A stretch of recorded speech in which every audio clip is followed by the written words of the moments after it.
Episode की शुरुआत में हम देखते हैं कि हमें टोक्यो का सीन दिखाया जाता है, जहाँ एक लड़की सोच रही होती है, सयोरी, आखिरकार मैं टोक्यो पहुंच ही गई। और यहाँ इटाडोरी फुशिगुरो को पूछता है कि आखिरकार हमारे बैच में 3 स्टूडेंट्स ही क्यों हैं? तब फुशिगुरो कहता है, जरा ध्यान से सोचो, क्या तुम्हें कोई ऐसा मिला है जो कि शरापों को देख सकता है? तब इटाडोरी मना कर देता है। तब फुशिगुरो कहता है, ऐसा इसलिए है क्योंकि जुजुत्सु सोर्सरस बहुत रेयर होते हैं और तुम्हें तो पता ही है कि हमारे स्कूल में सब लोग बहुत अलग हैं। और तब वहाँ गोजो सातोरू आ जाता है और कहता है, तो तुम्हारी ड्रेस आ गई इटाडोरी। तब इटाडोरी कहता है, हाँ बिल्कुल सही कहा, ये मुझ पर बहुत जच रही है, पर मेरी ड्रेस फुशिगुरो से अलग कैसे है? तब गोजो कहता है, ये इसलिए क्योंकि मैंने तुम्हारे लिए स्पेशली इस ड्रेस को डिजाइन करवाया है। तब फुशिगुरो पूछता है, आखिरकार हम यहाँ कर क्या रहे हैं? तब गोजो कहता है, हम इसलिए यहाँ पर आए हैं क्योंकि तुम्हारा थर्ड पार्टनर हमें यही मिलेगी। तब हम देखते हैं एक आदमी एक लड़की को मॉडलिंग के लिए पूछ रहा होता है, पर वो लड़की उसे मना करके वहाँ से चली जाती है। तब एक दूसरी लड़की उस आदमी से पूछती है, मैं तुम्हें मॉडलिंग के लिए कैसी लग रही हूँ? पर वो आदमी उसे टालते हुए वहाँ से निकलने की कोशिश करता है, पर वो उसे पकड़ लेती है। तब ये देखकर इटाडोरी कहता है, क्या हमें सच में इससे बात करनी होगी? ये कितनी अजीब है। तब फुशिगुरो कहता है, सही कहा, तुम भी बहुत अजीब हो। और तब गोजो उसे आवाज देकर अपनी ओर बुलाता है, और तब वो लड़की अपना नाम नोबारा कुगिसाकी बताती है। और तब इटाडोरी और फुशिगुरो अपने आप को इंट्रोड्यूस करते हैं, और तब नोबारा उन दोनों को देखकर कहती है, अब मुझे इन दो नमूनों के साथ काम करना पड़ेगा। तब गोजो कहता है, चलो अब जब हम साथ आ ही गए हैं और तुम दोनों बाहर से आए हो तो क्यों ना तुम्हें टोक्यो घुमाया जाए। जिससे वो दोनों बहुत खुश हो जाते हैं और वो दोनों बहुत ज्यादा एक्साइटेड हो जाते हैं। और तब गोजो उन्हें बताता है, हम लोग रोपोंगी जा रहे हैं। जिसे सुनकर वो दोनों और ज्यादा एक्साइटेड हो जाते हैं। और तब हम देखते हैं गोजो उन्हें एक पुरानी बिल्डिंग के पास ले आता है, जिसे देखकर वो दोनों कहते हैं, तुमने हमारे साथ धोखा किया है, ये तो सिटी से बहुत ज्यादा दूर है। तब गोजो कहता है, यहाँ और भी ज्यादा मजा आएगा क्योंकि यहाँ पास में ही एक बहुत बड़ा मुर्दा घर है और ऊपर से तुम्हारे पास एक श्राप भी है। तब इटाडोरी पूछता है, तो ये श्राप मुर्दा घर के आसपास ज्यादा होते हैं? तब फुशिगुरो कहता है, ये मुर्दा घर की वजह से नहीं बल्कि लोगों की नेगेटिव फीलिंग की वजह से है। तब नोबारा कहती है, क्या तुम्हें अब तक ये भी नहीं पता है? और तब फुशिगुरो उसे इटाडोरी की कहानी बताता है। तब नोबारा कहती है, इसने एक श्रापी चीज खा ली है, ये कितना गंदा है, मुझे इससे दूर रखो। तब गोजो कहता है, जैसे कि तुम लोग नए हो तो आज तुम्हारा फील्ड टेस्ट है, तो नोबारा और इटाडोरी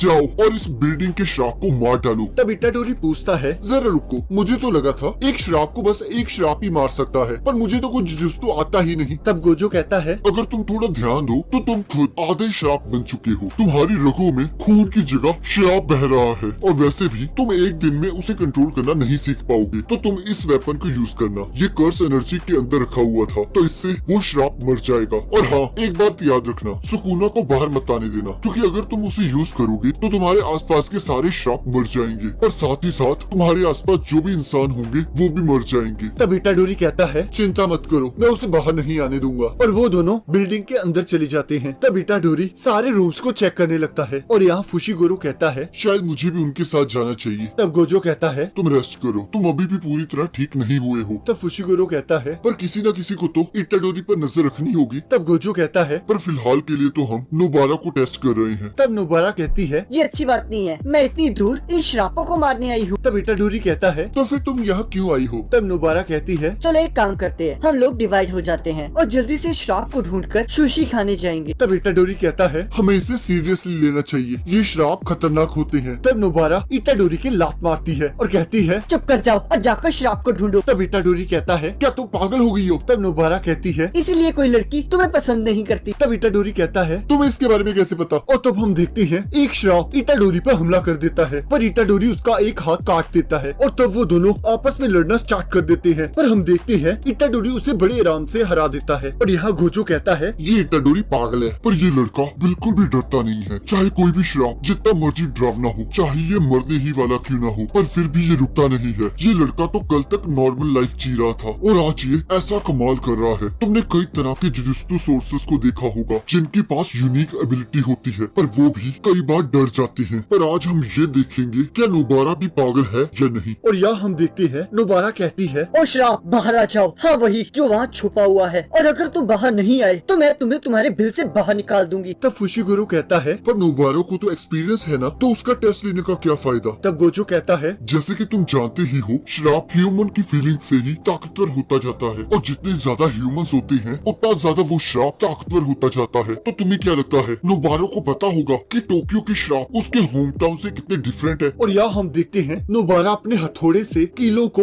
उन पुतलों की ओर फेंकती है, पर हम देखते हैं एक पुतला नीचे गिरते गिरते अपने आप को संभाल लेता है और तब हम देखते हैं उस पुतले के अंदर का श्राप जाग जाता है। तब नोबारा अपने श्राप की एनर्जी से उस पुतले का सिर उड़ा देती है और तभी वो देखती है वहाँ एक बच्चा छुपा होता है और सोचती है लगता है ये बच्चा खेलते हुए यहाँ आ गया। और तब नोबारा उसे अपने साथ चलने के लिए कहती है, पर वो बच्चा मना कर देता है। तब नोबारा कहती है लगता है ये मेरी खूबसूरती को देखकर कुछ बोल नहीं पा रहा है, मैं इटाडोरी को बुलाती हूँ। और तब वो बच्चा कहता है रुक जाओ, मुझे यहाँ छोड़कर मत जाओ। पर तभी हम देखते हैं एक श्रापित आत्मा उसे आकर पकड़ लेती है और उसे अपनी शील्ड बना लेता है। तब नोबारा सोचती है क्या इस श्राप के पास अपनी इंटेलिजेंस भी है? और तब यहाँ गोजो कहता है यहाँ के श्राप अकेले ताकतवर ही नहीं चालाक भी होते हैं और ऐसे मॉन्स्टर्स दूसरे इंसानों को अपनी प्रोटेक्शन के लिए यूज करते हैं। तब नोबारा सोचती है ये श्राप तो इतना ताकतवर भी नहीं है और उसे ये पता है, इसलिए इसने अपनी प्रोटेक्शन के लिए इस बच्चे को यहाँ रखा है। पर मुझे शांत रहना होगा क्योंकि अगर मैं मर गई तो ये बच्चा भी नहीं बचेगा, पर अगर मैं थोड़े ध्यान से सोचूं तो मेरा अकेला बचना ही काफी है। पर तभी हम देखते हैं नोबारा अपने हथियार डाल देती है और कहती है अब इस बच्चे को जाने दो। और सोचती है मैं कितनी पागल हूँ, ये तो इसे छोड़ ही नहीं रहा है। और कहती है मुझे माफ कर देना सियोरी, लगता है मैं तुम्हें दोबारा से नहीं देख पाऊंगी। पर तभी हम देखते हैं इटाडोरी दीवार तोड़ के अंदर आ जाता है और उस श्राप का हाथ काट के उस बच्चे को बचा लेता है और तब वो श्राप वहाँ से भागने की कोशिश करने लगता है। तब नोबारा इटाडोरी से उस श्राप का हाथ मांगती है, पर तब हम देखते हैं नोबारा अपनी टेक्निक से एक कील को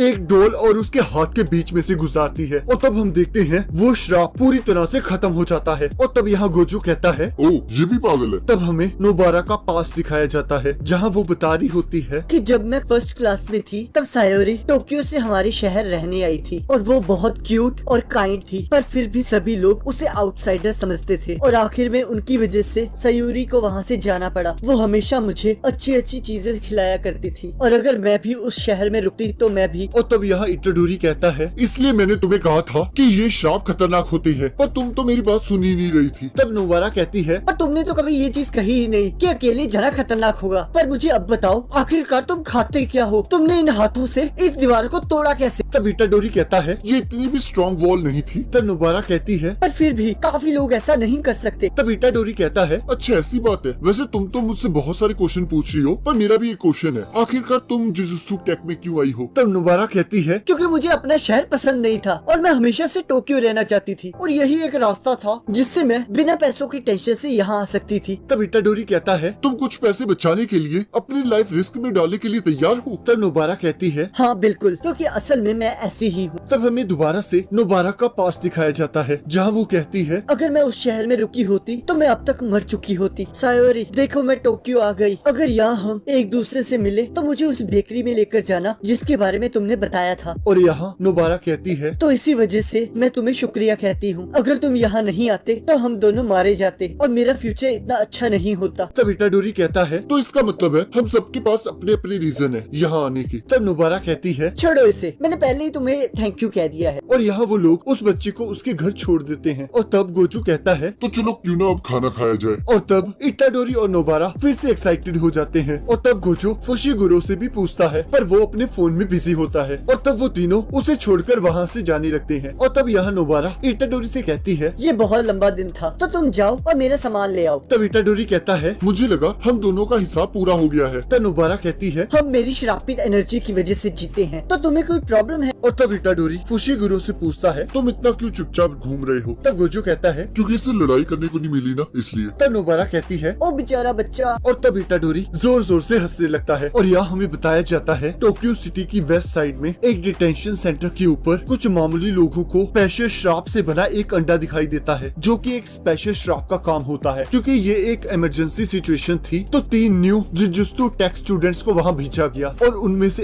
एक मारा गया। और इसी के साथ एपिसोड खत्म हो जाता है।